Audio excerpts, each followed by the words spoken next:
Eugene Sue. Mysteries of Paris.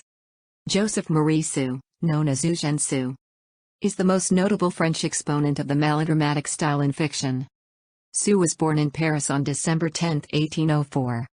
He was the son of a physician in the household of Napoleon, and followed his father's profession for a number of years.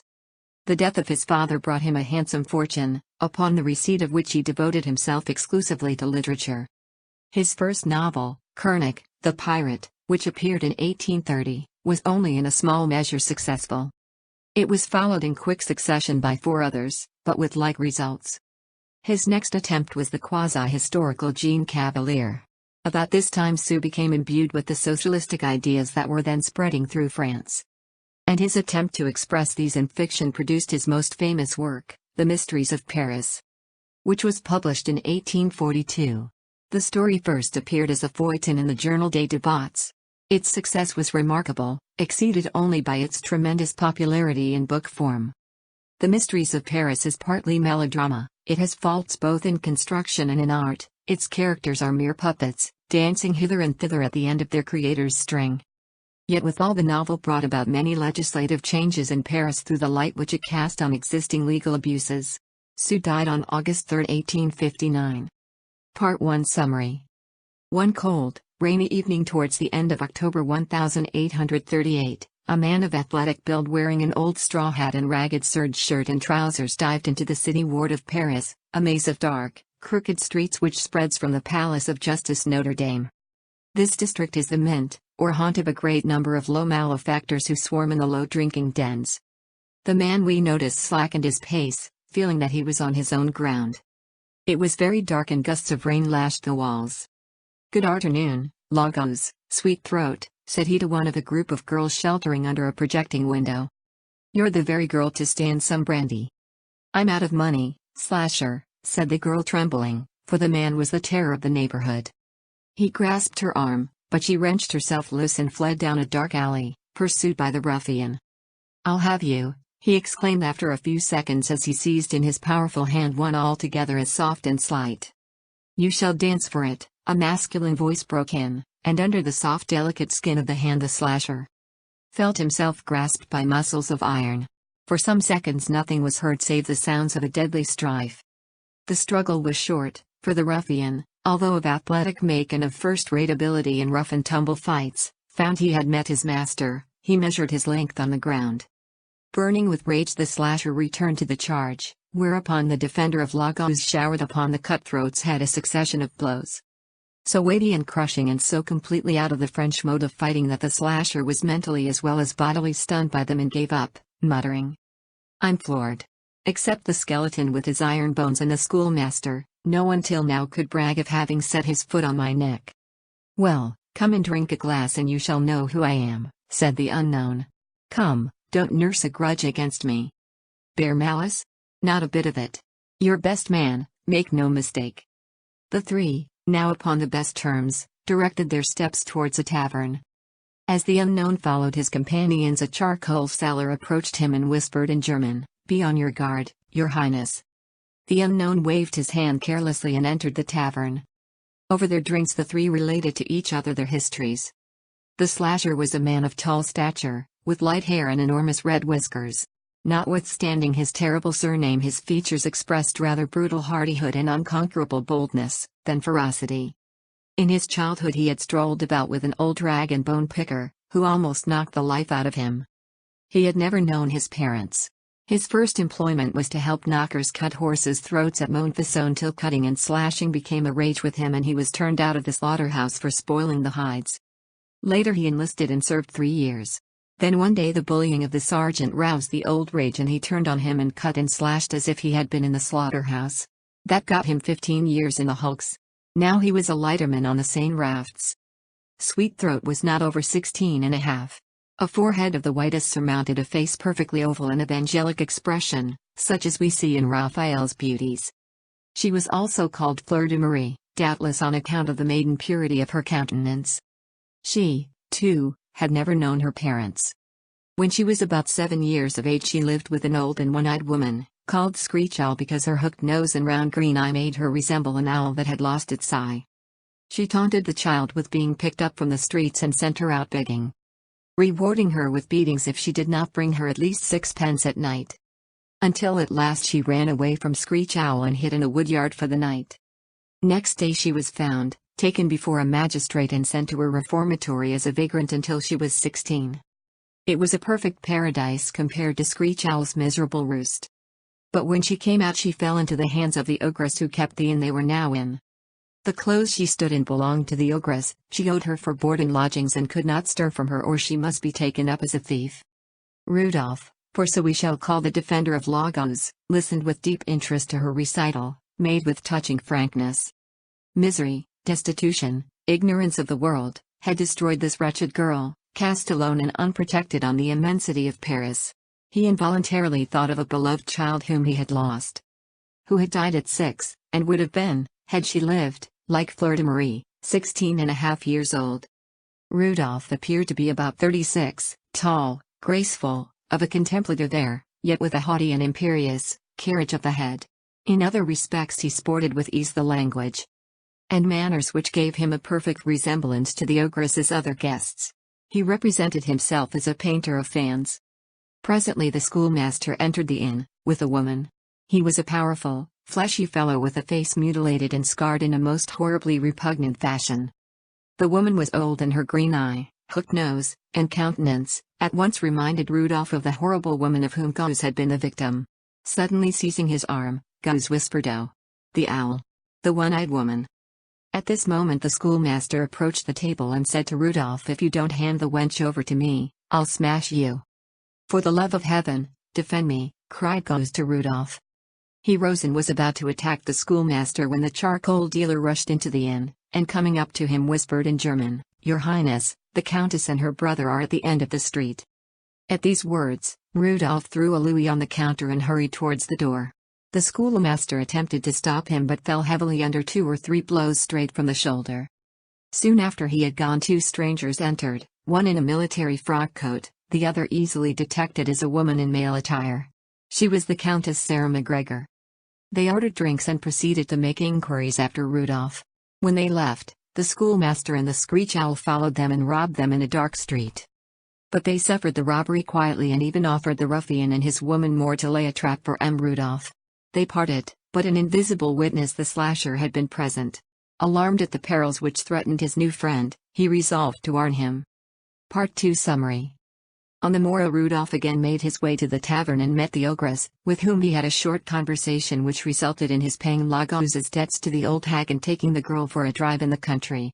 They spent the day roaming about the fields. Towards evening the carriage stopped at a farm near a pretty village, and to her amazed delight Rudolph told Fleur de Marie that she might stay there with Mrs. George, the mistress of the farm. He explained his sympathy for her in the loss of the child who would have been her age. Fleur de Marie could not reply.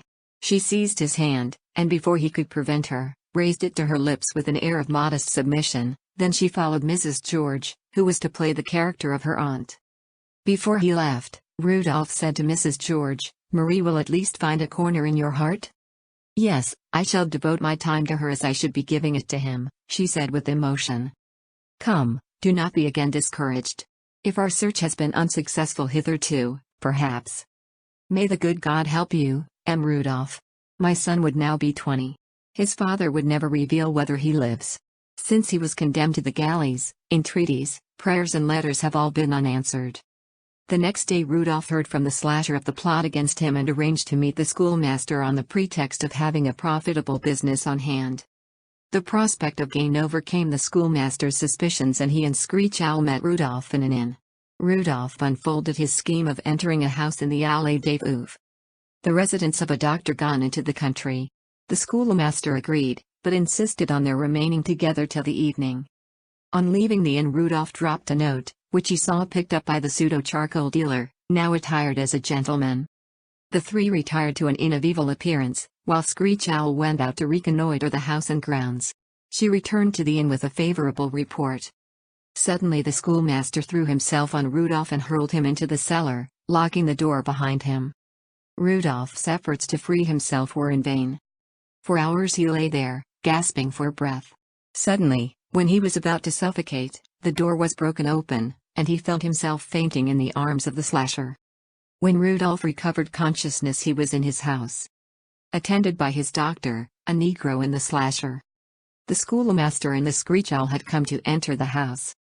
The screech owl had remained at the gate to watch, but the slasher, who had observed all, had silenced her with a blow. Following the schoolmaster in, he came upon him as he was overcoming one of Rudolph's men and downed him with another blow. Then the two robbers, being bound, were carried in. "Order them to bring him here," said Rudolph calmly. And the schoolmaster was carried in, bound with ropes. Rudolph addressed him. "Escaped from the hulks, to which you were sentenced for life, you were the husband of Mrs. George. What have you done with her son?" Believing his hour was come, he trembled and whimpered mercy.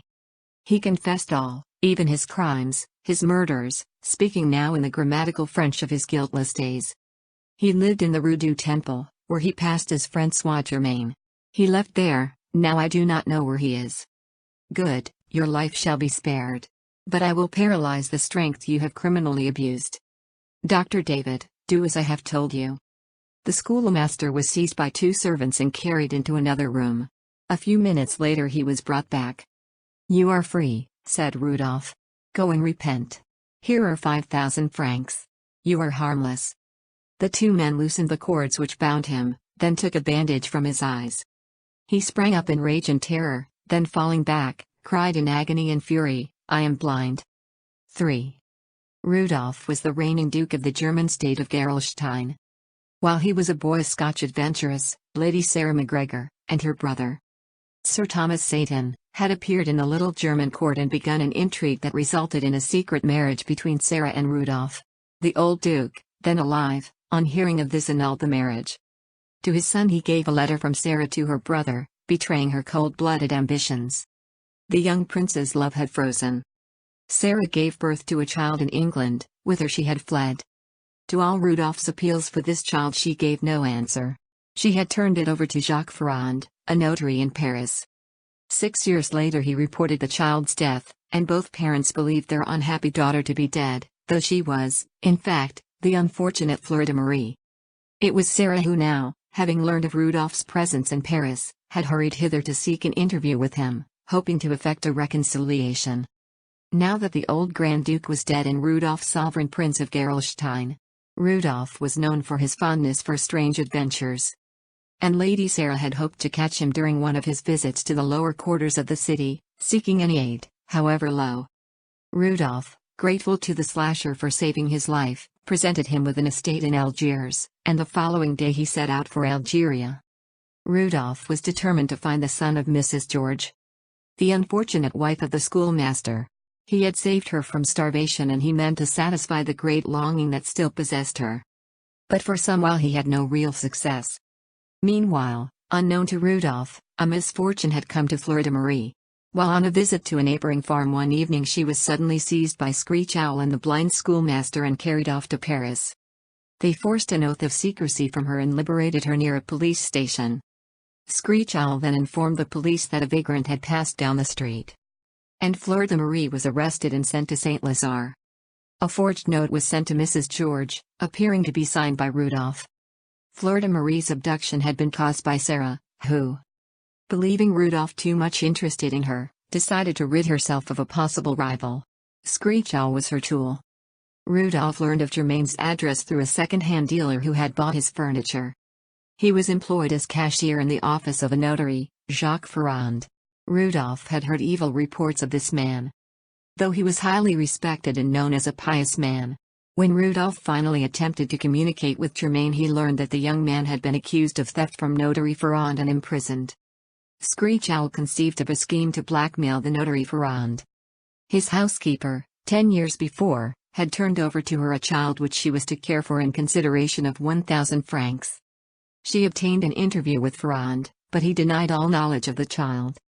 Ferrand was, in fact, thoroughly frightened.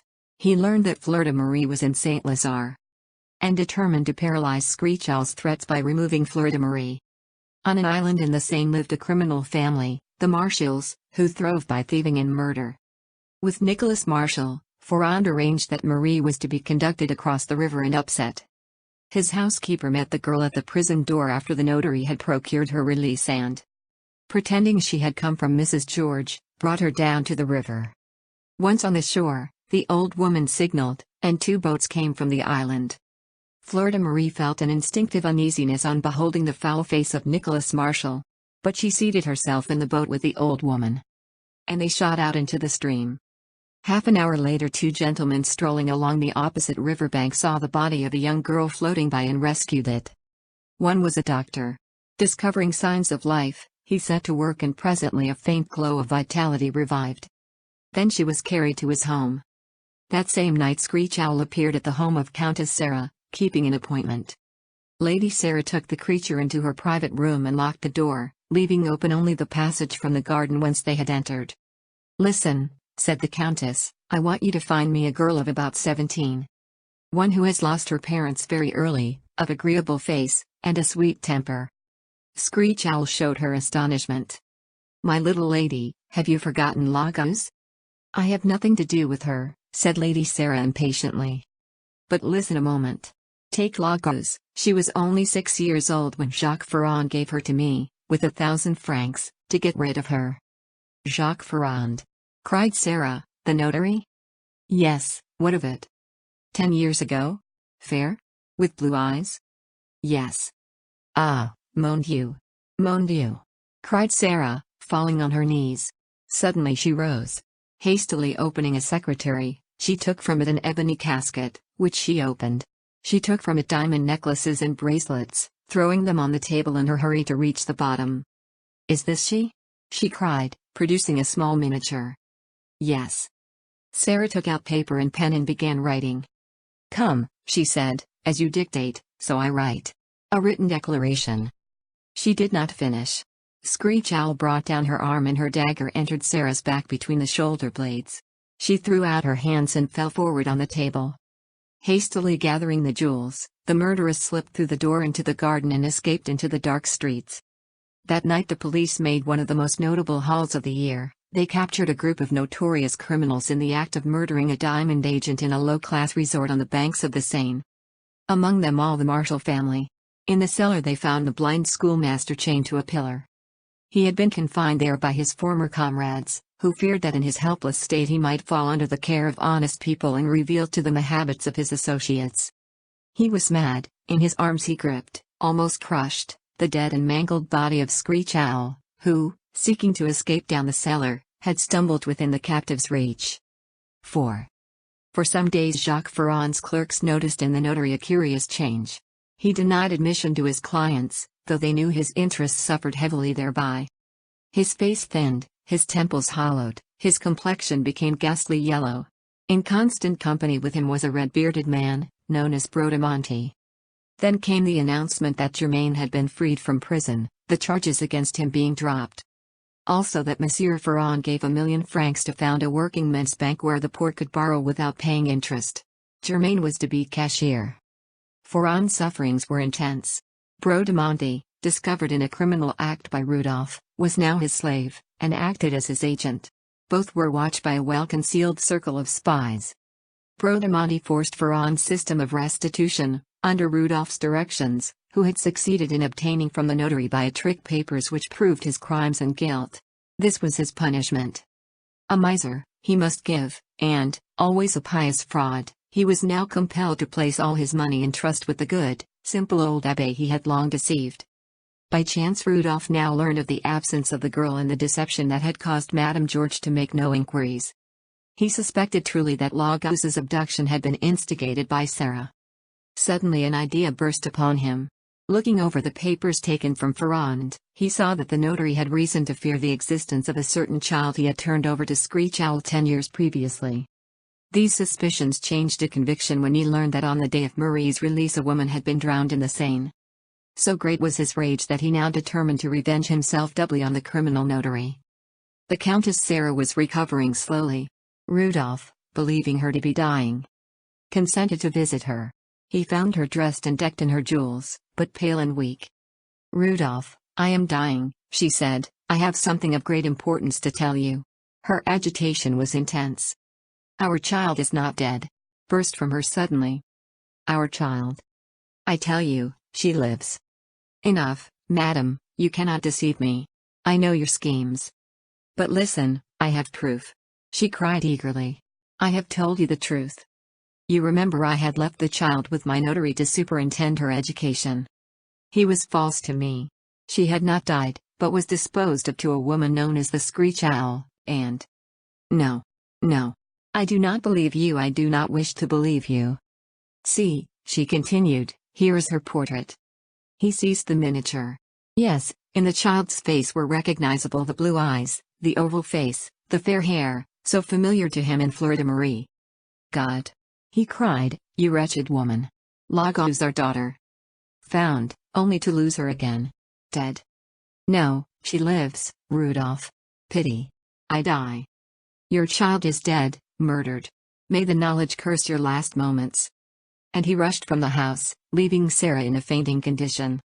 Meanwhile, the Marquise Tarvel, a friend of Rudolph's, learned by chance of the presence of La Goualeuse in the house of the doctor who had rescued her from the Seine. Knowing Rudolph's keen interest in La Goualeuse, Madame Tarvel determined to take her with her in her carriage to convey the good news to Rudolph in person. Some days later she appeared at Rudolph's magnificent apartments and announced to him that Fleur de Marie was below in the carriage. Rudolph rose, pale, supporting himself by the table. Madame Tarvel's surprise restrained him. Ah, Clemence, he murmured, you do not know what you have done for me. Fleur de Marie is my daughter. Your daughter, your highness? Then suddenly she understood. Fleur de Marie was brought up, and it required Clemence to restrain Rudolph so that he broke the news gently. Fleur de Marie was even then overcome.